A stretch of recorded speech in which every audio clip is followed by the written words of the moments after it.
વડોદરા, જેને સંસ્કારી નગરી અને સ્માર્ટ સિટી તરીકે ઓળખવામાં આવે છે, પરંતુ શહેરના અનેક માર્ગો પર ખુલ્લી ગટરો અને તૂટેલા ડ્રેનેજના ઢાંકણો હવે લોકો માટે મોતનું આમંત્રણ બની રહ્યા છે. કલાલી વિસ્તારમાં ખુલ્લી ગટરમાં એક ઘોડી ખાબકવાની ઘટના બાદ TV9 શહેરભરમાં રિયાલિટી ચેક કર્યું, જેમાં અનેક વિસ્તારોમાં તૂટેલા અને ખુલ્લા મેનહોલ સામે આવ્યા. વડોદરા શહેરમાં ખુલ્લા મેનહોલ અને તૂટેલા ડ્રેનેજના ઢાંકણો લોકોના જીવ માટે મોટો ખતરો બની રહ્યા છે. શહેરના પૂર્વ અને દક્ષિણ ઝોનમાં સૌથી વધુ આવી સ્થિતિ જોવા મળી રહી છે. રાજમાર્ગોની વચ્ચે ખુલ્લી ગટરો હોવા છતાં પાલિકા તંત્રની આંખો હજુ પણ ખુલ્લી નથી. કલાલી વિસ્તારમાં એક ઘોડો ખુલ્લી ગટરમાં ખાબક્યો હતો અને 4 કલાકની જહેમત બાદ તેનું રેસ્ક્યુ કરાયું. સ્થાનિકોનું કહેવું છે કે વારંવાર રજૂઆતો કરવા છતાં સમસ્યાનો કોઈ કાયમી ઉકેલ લાવવામાં નથી આવ્યો. રોજિંદા હજારો લોકો આ જ જોખમી રસ્તાઓ પરથી પસાર થવા મજબૂર છે.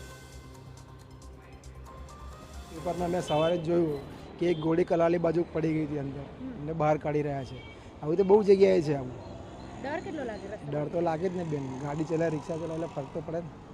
બહુ બીક લાગે. છોકરાઓને સ્કૂલો પાસે બી છે જ ને એવું. એનાથી આગળ જશો ને તમે, ત્યાં બી છે આખી ગટર નીચે બેસી ગઈ છે. આવતા જતા બી તકલીફ પડે છે. અને બીજી વસ્તુ કે સ્કૂલ સ્પીડમાં કોઈ ગાડી દોડાવતું હોય તેમને ધ્યાન નહીં નથી રહેતું. બેરિકેડિંગ પણ નથી કરેલા, પથ્થર મૂકી રાખ્યા છે બધી જગ્યા ડર. આ રોડ પર તમે જોશો ત્યાં સુધી તમને ઢાંકણા દેખાશે. કોની બેદરકારી? કોર્પોરેશનની, બીજી તો કોની હોય મેડમ? આ લોકો ખબર નહીં કયું મટીરિયલ વાપરે છે. મહિનામાં એકવાર તૂટી જ જાય. જે પહેલાં જે જમાનામાં આવતી હતી લોખંડની પેલી મડિયાવાળી, પેલા શું કહેવાય, મિજાગરાવાળી, એ લોકો ચોરી જતા હતા. આને કોણ ચોરે? પણ આ મટીરિયલ બિલકુલ ખરાબ વાપરે છે. ડર કેટલો રહે અકસ્માતમાં? મારે રોજ એક જણ ઠોકાય છે. રોજ કંઈ ફોટા થોડા પાડવા આવે, કેમેરા નહીં, બાકી રોજ બતાવું. રોજ એક જણ ઠોકાય છે. તો સ્માર્ટ સિટીના દાવાઓ વચ્ચે શહેરના માર્ગો પર ખુલ્લા મેનહોલ લોકોના જીવ સાથે ખેલ કરી રહ્યા છે. પાંજલપુર વિસ્તારમાં પોર્ટ કોમ્પ્લેક્સ નજીક મેનહોલમાં પડી જવાથી થયેલા મોતની ઘટના હજુ લોકો ભૂલ્યા નથી. ત્યાં જ કલાલીમાં ફરી એક જાનવર ખુલ્લી ગટરમાં પડતા તંત્રની બેદરકારી સામે આવી છે. વડોદરા શહેર સંસ્કારી નગરી બાદ હવે મોતની નગરી તરીકે ઓળખાય તો નવાઈ નહીં કહેવાય. કારણ એટલું જ છે કે જે રીતે પાલિકાના કર્મચારીઓ અને અધિકારીઓ ડ્રેનેજની કામગીરી કરે છે, ડ્રેનેજના નવા ઢાંકણો પણ નાખે છે, પરંતુ આ ઢાંકણો નાખ્યા બાદ તેની જે સલામતી છે, તેની જે સુરક્ષા છે, જેના કારણે લોકોને કોઈ અસર ના પડે તેવું હોવું જોઈએ. પરંતુ હાલ આ દ્રશ્યો આપ જોઈ રહ્યા છો કે ગટરના ઢાંકણો કેવી રીતે મૂકવામાં આવ્યા છે, જેના કારણે જો કોઈ ભારદારી વાહન જાય અથવા તો કોઈ રાહદારી અહીંયાથી પસાર થાય તો તેઓ ચોક્કસથી અકસ્માતનો ભોગ બની શકે છે. ગઈકાલે કલાલી વિસ્તારમાં આ જ પ્રકારના ગટરના ઢાંકણના કારણે એક ઘોડી ડ્રેનેજમાં ખાબકી હતી, જોકે મહા મહેનત બાદ તેનો જીવ બચાવી લેવાયો. તે જ જગ્યા પર જો કોઈ બાળક અથવા તો કોઈ વ્યક્તિ અંદર ખાબક્યું હોત તો ચોક્કસથી જાનહાનિ થઈ શકી હોત. પાલિકાના કર્મચારીઓ અને અધિકારીઓ કામગીરી કરાવ્યા બાદ તેનું નિરીક્ષણ સમયસર નહીં કરતા હોવાના કારણે આ પ્રકારની ઘટનાઓ બનતી રહે છે. ત્યારે પાલિકાના અધિકારીઓની પણ આ સમગ્ર ઘટનાઓમાં જવાબદારી નક્કી કરાય અને આ પ્રકારે ડ્રેનેજના ઢાંકણો કે જે ખુલ્લી રીતે લોકોના અકસ્માતને નોતરું આપી રહ્યા છે તેના પર બી ચોક્કસથી કાર્યવાહી થાય તેવું જરૂરી દેખાઈ રહ્યું છે. અંજલિ ઓઝા, TV9 વડોદરા. તો આ તરફ વિપક્ષના કાઉન્સિલર્સનો આક્ષેપ છે કે અધિકારીઓ યોગ્ય દેખરેખ રાખતા નથી અને કોન્ટ્રાક્ટર્સ મનમાની ચલાવી રહ્યા છે અને પરિણામે લોકોની સુરક્ષા જોખમમાં મુકાઈ રહી છે.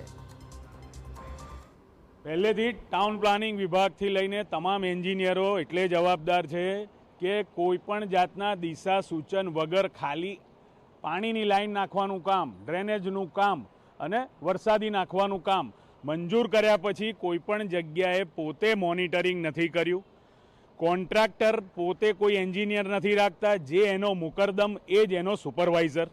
આ પ્રમાણેની વ્યવસ્થા અને સુપરવાઇઝરને જ્યાં જગ્યા મળે ત્યાં નાખી દે, દબાણ હોય તો એને દૂર કરવાની કોઈ કામગીરી નહીં. તો રિયાલિટી ચેક બાદ TV9ની ટીમ વડોદરાના મેયર ગીતાબેન મકવાણા સુધી પહોંચી હતી. શહેરના વિવિધ વિસ્તારોમાં ખુલ્લા અને તૂટેલા ઢાંકણાઓને લઈને સવાલ પૂછવામાં આવતા મેયરે જણાવ્યું કે તમામ અધિકારીઓને સૂચનાઓ આપવામાં આવી છે અને કામગીરી ટૂંક સમયમાં પૂર્ણ કરવામાં આવશે.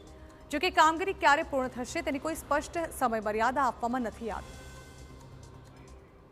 હવે નેક્સ્ટ ટાઈમ ના થાય એની અમે તકેદારી રાખીશું અને ઉપરથી અમે સૂચન આપી દીધા છે અધિકારીઓને કે આ કામગીરીમાં થોડું ધ્યાન દોરે અને સર્વે કરે અને કામગીરી પૂર્ણ કરે. એના માટે મેં જાણ કરી છે કે આવી ઘટના ફરી ના બને એનું ધ્યાન દોરવામાં આવે અને ફરી ના થાય એની તકેદારી પૂર્ણ વ્યવસ્થિત ઢક્કણ અને દરેક જગ્યાએ સર્વે કરીને એનું નિરાકરણ લેવામાં આવે.